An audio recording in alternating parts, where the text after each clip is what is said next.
Hello everyone. It's good to see you here. Just looking to see who all's here.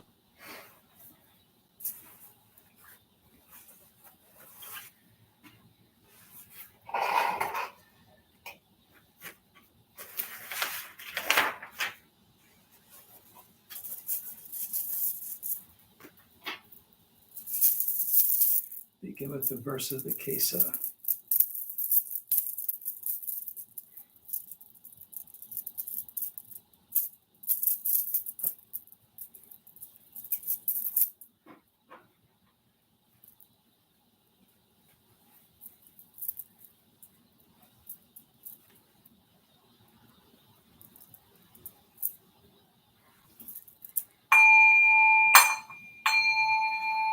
Vast is the robe of liberation, a formless field of benefaction. I wear the Tathagata's teaching, freeing all creations. Vast is the robe of liberation, a formless field of benefaction. I wear the Tathagata's teaching, freeing all creations. Vast is the robe of liberation, a formless field of benefaction. I wear the Tathagata's teaching, freeing all creations.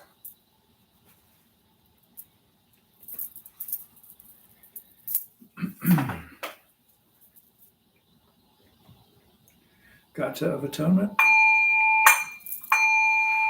All evil karma ever committed by me since of old, on account of my beginningless greed, anger, and ignorance, born of my body, mouth, and thought, now I atone for it all.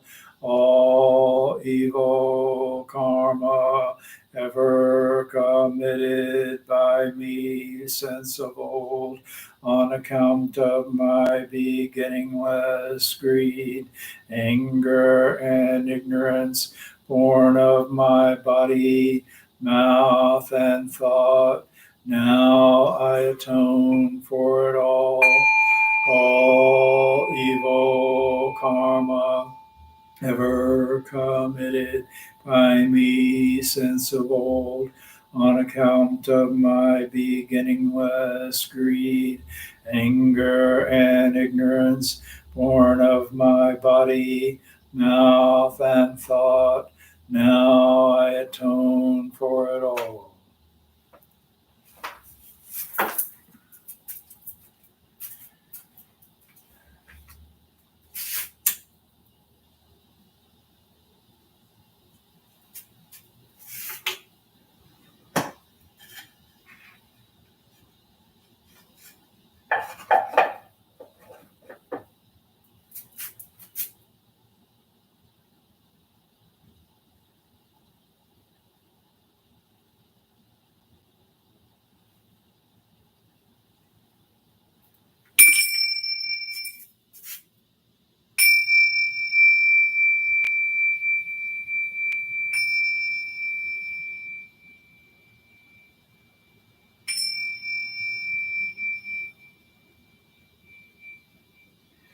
Fragrance of this incense fills our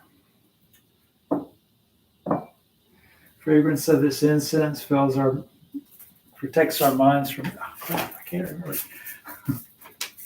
The fragrance of this incense invites the awakened mind to be present with us now. Fragrance of this incense fills our room, protects and guards our minds from wrong thinking. Fragrance of this incense unites us with precept, concentration, and insight. We offer it for all beings.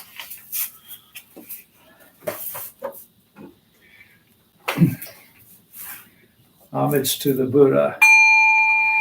Namo tassa bhagavato arahato samma sambuddhassa. Namo tassa bhagavato arahato samma sambuddhassa. Namo tassa bhagavato arahato samma sambuddhassa. I go to the Buddha for guidance. I shall become one with the Buddha. I resolve that I shall each day follow the way of life he laid down for us to walk and awaken to his supreme wisdom. I go to the Dharma for guidance. I shall become one with the Dharma. The gates of Dharma are manifold. I vow to enter them all. The goal of wisdom is ever beyond. I shall attain it. I go to the Sangha for guidance. I shall become one with the Sangha in the spirit of universal fellowship, and as a member of the Sangha, I pledge myself to strive for the enlightenment of all beings. The Metta Sutta. This is what should be done by one who is skilled in goodness and who knows the path of peace.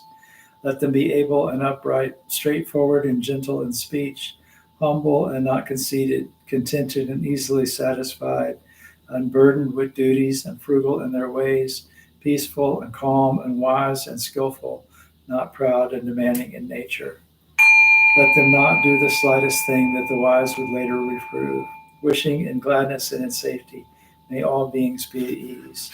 Whatever living beings there may be, whether they are weak or strong, omitting none, the great or the mighty, medium, short, or small, the seen and the unseen, those living near and far away, those born and to be born, may all beings be at ease.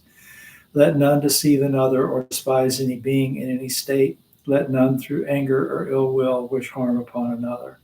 Even as a mother protects with her life her child, her only child, so with a boundless heart should one cherish all living beings, radiating kindness over the entire world, spreading upward to the skies and downward to the depths, outward and unbounded, freed from hatred and ill will, whether standing or walking, sitting or lying down, free from drowsiness. One should sustain this recollection. This is said to be the sublime abiding. By not holding to fixed views, the pure-hearted one, having clarity of vision, being freed from all sense desires, is not born again into the world of suffering. May I be happy and well. May no harm come to me. May I learn compassion. May all my friends, family, and those I love be happy and well. May no harm come to them. May they learn compassion. May all those troubled in body, mind, and spirit be happy and well. May no harm come to them. May they learn compassion. May all those who have hurt me in body, mind, and spirit be happy and well. May no harm come to them. May they learn compassion. May all those I have hurt in body, mind, and spirit be happy and well. May no harm come to them. May they learn compassion. May all my enemies be happy and well. May no harm come to them. May they learn compassion. May all living beings be happy and well. May no harm come to them. May they learn compassion.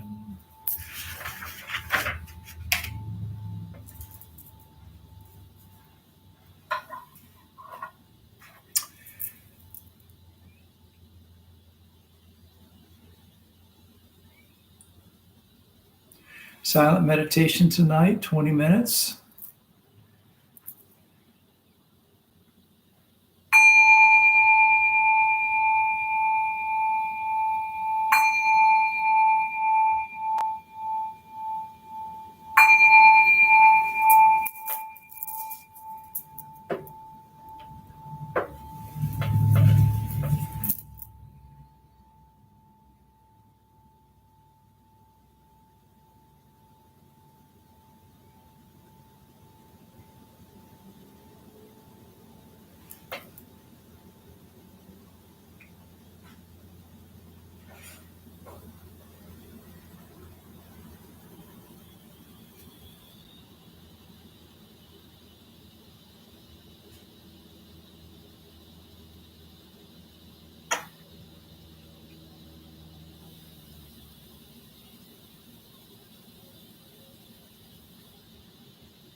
Buddha nature pervades the whole universe, existing right here now, and offering flowers, candles, and incense, hearing the dharma and training the mind. Great merit is attained.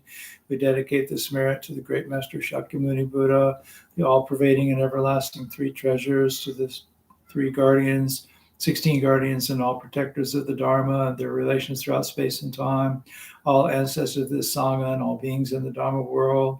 May penetrating light dispel the darkness of ignorance, so that all karma be resolved and the mind flower bloom in eternal spring. May the Dharma body maintain strength and health, and years of life be lengthened for all teachers of this Sangha. May their vows be fully realized, and may they live in perfect peace with Buddha Dharma. We pray for those suffering from violence and those who grieve for them, for those living in oppression, for all who are imprisoned who should be free, for all refugees from violence, hunger, and catastrophes. We pray for the health and well-being of those suffering from diseases of body, mind, or spirit, and those working toward the healing of those afflictions. May they be serene through all their troubles, and may we realize the enlightened way together. Sabe sata sadahantu avera sukha jivino katang punya phalang mayang sabe bhagi bhavantu te. May all beings always live happily, free from animosity. May all share in the blessings that spring from the good we have done.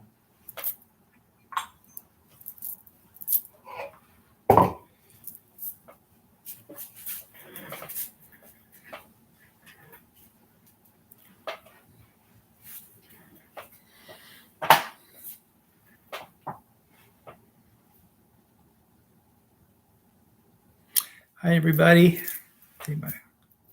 Maybe I'll leave them on.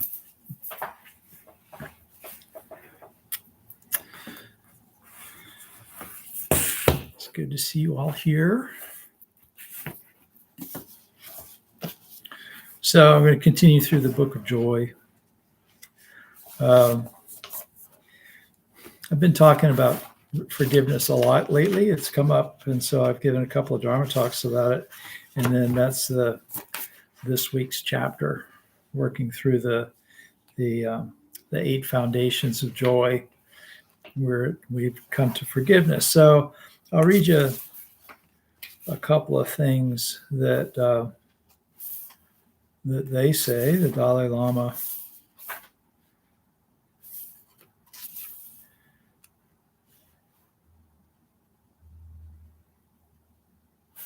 And I might share with you something that Archbishop Tutu says in here too. So this is the Dalai Lama. Where did he go? He said, "There's an important distinction between forgiveness and simply allowing others wrongdoing. Sometimes people misunderstand and think forgiveness means you accept or approve of wrongdoing. No, this is not the case. We must make an important distinction. The actor in action, or the person and what he has done. Where the wrong action is concerned, it may be necessary to take appropriate counteraction to stop it. Toward the actor or the person, however, you can choose not to develop anger and hatred. This is where the power of forgiveness lies, not losing sight of the humanity of the person while responding to the wrong with clarity and firmness." There was another passage I wanted to share, I think. Yeah. Forgiveness doesn't mean we forget. You should remember the negative thing, but because there is a possibility to develop hatred, we mustn't allow ourselves to be led in that direction. We choose forgiveness. And the Archbishop was also clear about this. Forgiveness doesn't mean you forget what someone has done, contrary to the saying forgive and forget. Not reacting with negativity or giving in to the negative emotions does not mean you do not respond to the acts or that you allow yourself to be harmed again. Forgiveness doesn't mean that you do not seek justice or that the perpetrator is not punished. So, I think they're both talking, I'm quite sure they're both talking in these cases about like big injustices and serious wrongs that are done to people. An awful lot of what people carry around, though, as resentment has more to do with judging others for relatively almost imagined transgressions in a lot of cases, just judging people for doing things that you don't like, that don't really harm you. There's I gave a Dharma talk at White Sands a few weeks ago, and I think I've put up that one in the podcast already. And it's on forgiveness. And there's sort of a multi-step process of forgiving that actually I had encountered with from a psychologist, researcher. There are people who research these things, and what's the effects of forgiveness and that kind of stuff on people's emotional health and on people's physical health and that kind of thing. And so this one guy has, done a lot of research into that, and then you eventually develop this sort of step-by-step process for forgiving. And one of the first things he has you do is really look kind of carefully at what harm was done. And I find a lot of times when you do that, a lot of the time people will find that they were not actually harmed in any significant way. You look at relationships, couples and friendships that go south and stuff like that. A lot of the time it's just the only thing hurt somebody's feelings. And that's really, I don't want to say that's an all in your mind kind of situation, but when you look at that, you have to look and go, okay, so how much of that is just me sort of arbitrarily deciding that somebody should not have done something because it bugs me in some way? And then looking and going, how was I really hurt? And when you look carefully, a lot of times there was no actual hurt there. So kind of the first step in developing forgiveness and the ability to forgive is developing the ability to know when you're just judging someone, right? And when you've actually been hurt. Because they're different things. Just because you don't like what somebody did doesn't mean that they shouldn't have done it,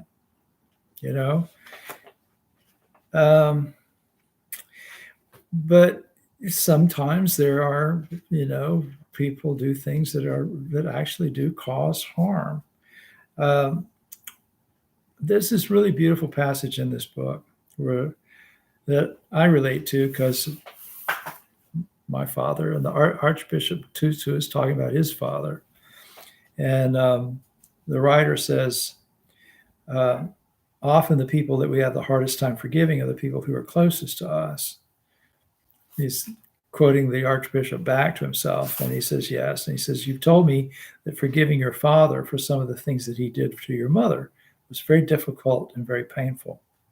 And I wonder if he were here now, how would you tell him how that affected you? And how would you tell him that you forgave him? What would you say? And the Archbishop said, I would tell him that I was deeply hurt by how he treated my mother when he was drunk. And then he goes on to say that his father was actually, pretty decent guy when he was sober, but that when he got drunk, he was very abusive. And he says, I was very angry with myself for being too small to beat him up. When he was sober, he was a wonderful person, but my mother was just an incredible human being. And that just made it worse. And here I was a son too small to intervene when she was being roughed up. And he said, I should tell you the one great regret I have. We used to take the children to boarding school in Swaziland, about 300 miles each way. And we would overnight on the way at our parents' because there were no motels where blacks could stay. On this particular time when we were returning, we were going to put up at his wife's home with her mother, which was not in the same township where my parents lived. We'd come to say goodnight and goodbye to my parents because we were going to leave early and go down to the Cape where I was working. And on this particular occasion, I was dead exhausted when my father came to me and said he wanted to talk. There was something he wanted to tell me. He said I was too tired and I was headachy, and I said, no, can we talk tomorrow? And then we left to go to his wife's home. As sometimes happens only in novels, we were woken early in the morning by my niece telling us that my father had died the previous evening, and so I've never known what he wanted to tell me. I have very deep regret. I hope it was maybe he had a premonition of his death and wanted to say how sorry he was for the treatment that he had meted out to my mother. I can only say I hope he rests in peace. I have to accept that I missed an opportunity which was not to come back. So when you're thinking about forgiveness and whom to forgive, and that sort of thing, it's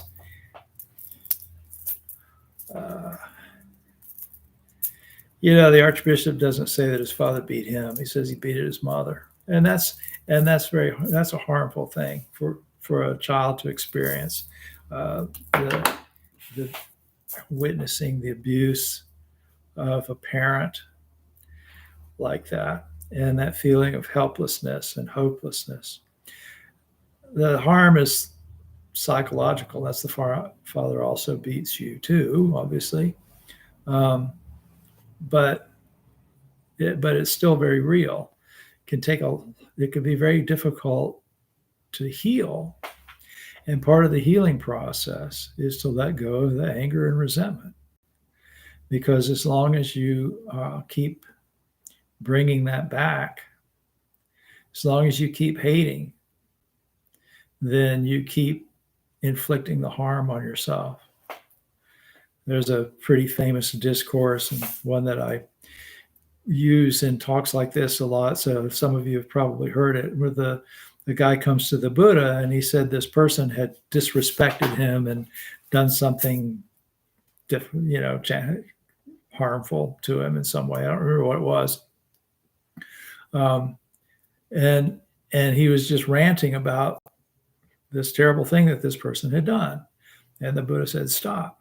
He said, look, if you got shot with an arrow, would it hurt? And the guy said, well, of course it would hurt. And the Buddha said, what if you got shot with 2 arrows? Would it hurt twice as bad? And the guy said, yeah. And the Buddha said, okay, so you got shot with an arrow. The guy did something harmful to you. And now you keep sticking yourself with arrows over and over again. Every time you relive this thing that's done, you're harming yourself. And so the first thing I think in forgiveness is to see if you've actually been harmed. And the second thing is to see how you're harming yourself by hanging on to hatred or resentment or anger or whatever. It's really, and obviously it's not as easy as just going, okay, well, I'm going to forgive this person now.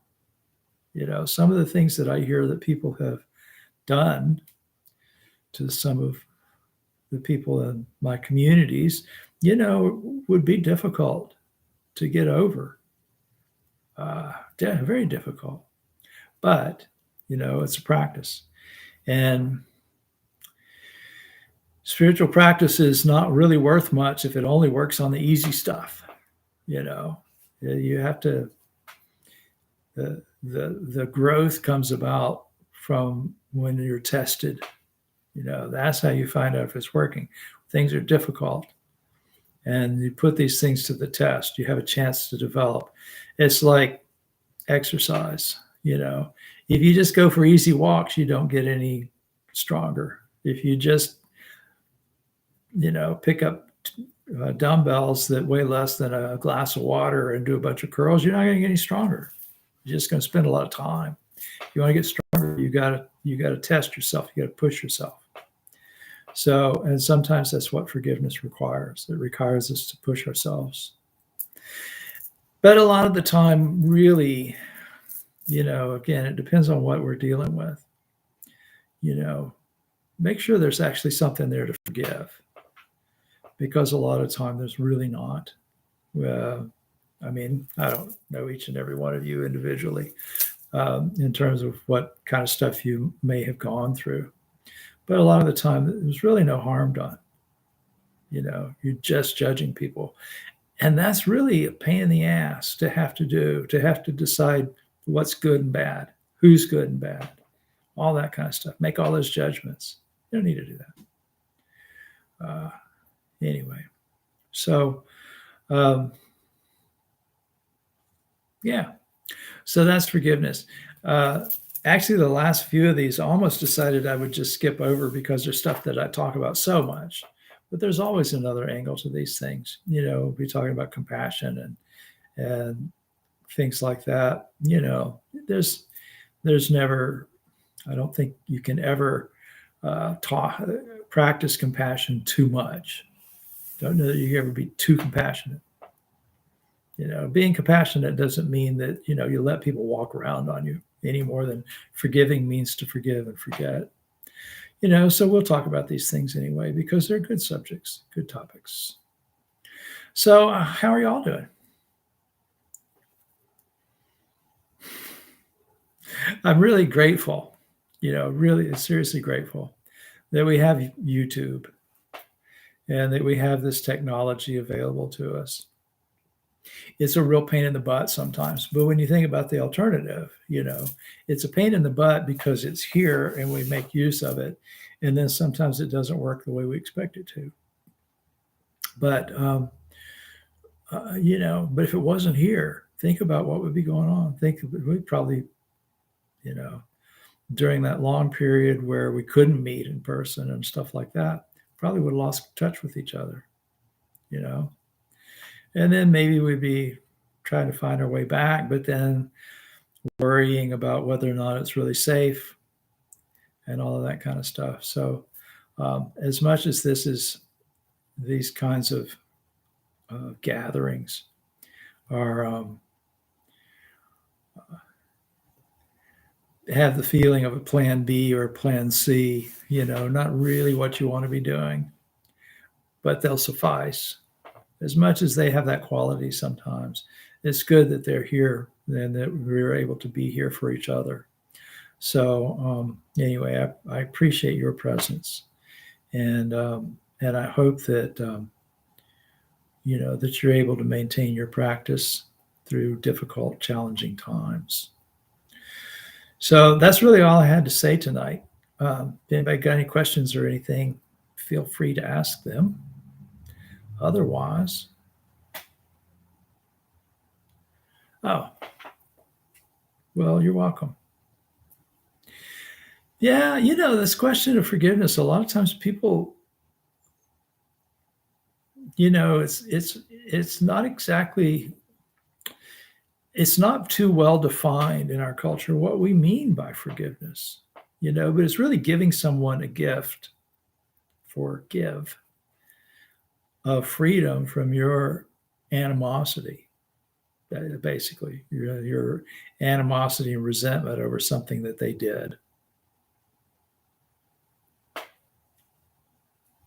Yeah, it is hard. It is hard, or it can be. And part of it too is that people a lot of the time think, well, if I forgive them, then am I putting myself in harm's way?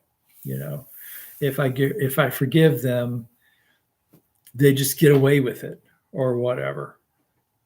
So first of all, again, look, am I really harmed? And if I'm harmed, I want to prevent myself from being harmed again.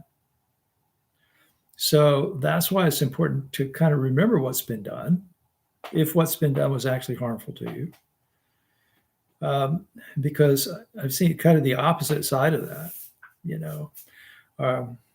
are relationships where it's clearly abusive, and the abuser, keeps begging forgiveness, and then continues to abuse, And so if, I forgive you, everything's okay, and then you turn around and get abused again, well, that doesn't make much sense, does it? So, yeah, I am too, Nina. And so that's important as well. Again, you don't have to hate somebody. So keeping yourself safe and keeping yourself safe from hard feelings can be two different things. There's this, it's a cliche, but you hear it from Christians, all the time.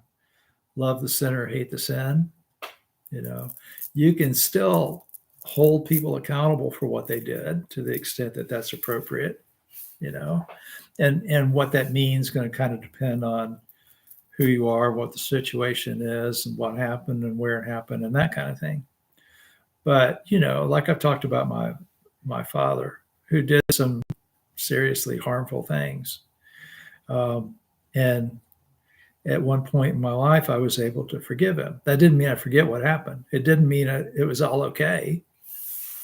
It didn't mean we went back to as if he had been this wonderful father all my life who hadn't done harmful things, because I wouldn't want to put myself in a position to experience that again, or certainly not bring him into my, where he could inflict that kind of crap on my kid, my family, and that sort of thing, But I also didn't have to go around hating him.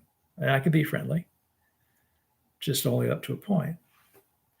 But, and now depending on what we're talking about, okay, because there are some deep, deep traumas that people experience sometimes and that sort of thing.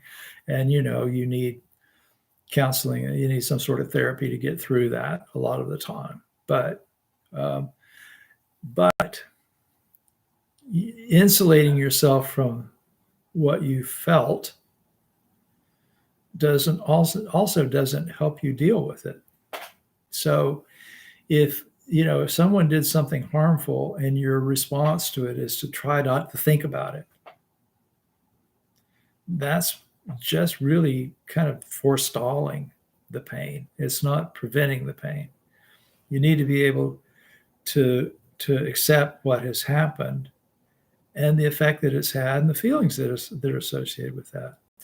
That does not mean you need to keep reliving it and getting mad all over again or getting hurt all over again and that kind of thing either. It just means don't push it. Don't avoid dealing with the situation by not dealing with your feelings. Yeah. Well, I'm glad this was helpful. Forgiveness is a very challenging subject. If you haven't already listened to it, I think it might have been the last episode. It might be the episode I just put up last week. Not, it was maybe the one before that on the subject of forgiveness. And I encourage you to listen to that one too, on the adventures of Sariputta and Moggallana. So thank you all for being here. I appreciate your time and your attention. And I know I'll see some of you in the Zoom room tomorrow, and I'll be back at White Sands this Sunday. I won't be there for the last 2 weeks of this month, but I'll be there this week. So thank you all. Have a great night. Be well until I see you again.